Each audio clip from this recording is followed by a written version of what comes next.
Let's move on to our next story. It is, do you think you should be paid to lose weight? That's a solution, well, I'm very happy to be paid to lose weight, always.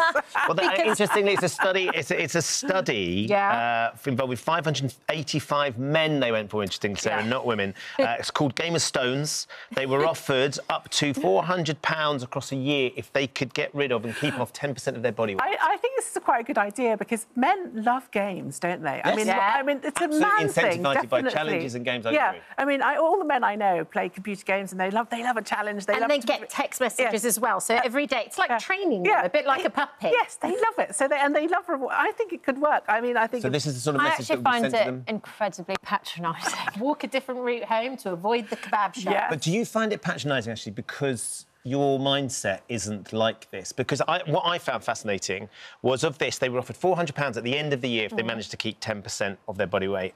Of the 585, only 27 took home the full £400. Because I think a few of them got a lot less. It's reducing obesity to laziness, and that is not why people are obese. Like, people aren't just obese because they're But those 27 men, though, this incentivised them. They kept 10% of their body weight off by trying something different. Is the 27 men out of 585, so I wouldn't say that it's a great success. Yeah, but you're overlooking why a lot of people are obese. And actually, if you want to tackle obesity, why not reduce poverty so that people can afford to eat healthy food? Why not incentivise people, like create free gym memberships, but also give people support? And a lot of people may suffer with weight issues because of chronic pain, because of I don't know, like diabetes. Obviously, there's a massive shortage now of diabetes injections because of things like Ozempic becoming so big for weight loss. I think we currently spend £979 to £1,375 looking after obese patients every year, Sarah. A new strategy, albeit, as Ashley thinks... I mean, I just think they should put them all on Ozempic. I mean, they've job done. Well, yesterday we were hearing that actually potentially could be. Well, there's actually a drug shortage, but also... Job done. I mean, it works, you know. Well, there's Wegovy and there's another one called Manjaro? Yes. Manjaro, basically the same basically, thing. it's semaglutide, which is the thing. And then there was a big study that came out earlier this week saying that it also reduces the chances of heart attacks. Yeah. And I think there was also a study last year saying that it reduced the chance of getting Alzheimer's. Hooray. Oh, right. So, but the way it works, I mean, it's because of the way it works. It's the way it works on the on the body. It dials down all of these factors that create Alzheimer's and heart attacks and stuff like that. I mean, I take a very pragmatic approach to obesity. I think we live in an obesogenic society. Humans are basically engineered to eat as much food as they possibly can because they never know when the next wildebeest is going to be coming along. And that's what our genetics and that's what our hormones tell us to do.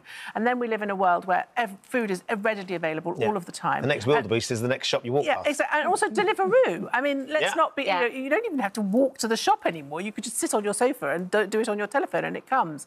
And so I think there's an element of we've created a problem, and whatever works is what I would say. I mean, I don't know. I also think we have a danger. Let me just say actually that the GPs involved praised this scheme. Now, obviously, talking about what you're saying is a hugely important factor within some of the underlying issues. But the GPs have praised the scheme, saying the advice alone isn't enough. The financial incentives were that little extra motivator, as well as saving the NHS money. The plan is now going to be trial the scheme with women as well. I just think where we have this idea in society that being bigger is bad, and actually, there's lots of cases where being underweight is also bad, and I think it's just sent out a really dangerous message. And already we have a very outdated system in the BMI measurements. Lots of very healthy people show to be obese on the BMI scale, but actually when a lot of women have eating disorders and don't have periods because they're so underweight, they're told that they're healthy in BMI. So I feel like this is kind of fat shaming and not really getting to the heart of the BMI what the thing is so true, because when I was young, many hundreds of years ago, and was was a size. Probably a size 10. Yeah. My BMI was still too high, and I was being told I was. Mine's far too high. Because I'm quite muscly, and I go to the gym a lot, so I'm quite dense and heavy. Tiraj has got in touch. You can pay me to lose weight any day, and Corey says I would gladly receive a payment to lose weight. It would also be a positive motivation for us men. So Corey's in. If you want to do another scheme, Corey's well up for it. Thank you for visiting our This Morning YouTube channel. We upload new content every day, so go ahead and hit that subscribe button so you don't miss out, and we'll see you in the morning.